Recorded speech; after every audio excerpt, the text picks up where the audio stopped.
Operation చేసే ముందు డాక్టర్లు చెప్పే కామన్ మాట, ఫలానా టైంకి సర్జరీ చేస్తాం, ఏమీ తినకూడదు. అసలు సర్జరీ చేసే ముందు ఎందుకు తినకుండా ఉండాలి? సర్జరీకి ముందు మత్తుమందు ఇస్తారనే విషయం అందరికీ తెలిసిందే.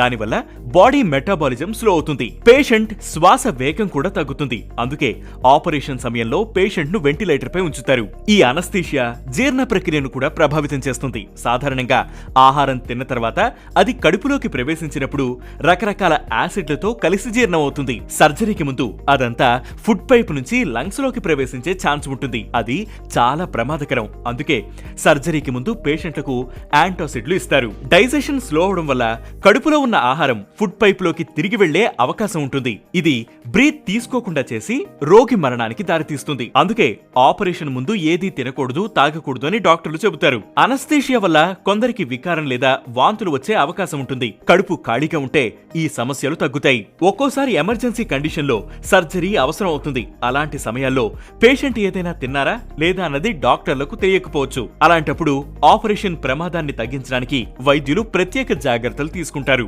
సో సర్జరీకి కనీసం 6 నుంచి 8 గంటల ముందు సాలిడ్స్ తీసుకోవడం ఆపాలి. కొవ్వు పదార్థాలు జీర్ణం కావడానికి ఎక్కువ సమయం పడుతుంది. అందుకే తినకూడదని డాక్టర్లు ముందే చెబుతారు. ఆపరేషన్ కి ముందు డాక్టర్లు ఇచ్చే సూచనలను ఖచ్చితంగా పాటించడం చాలా ముఖ్యం. ఒకవేళ మీరు పొరపాటున ఏదైనా తిన్నా లేదా తాగినా వెంటనే డాక్టర్లకు తెలియజేయాలి.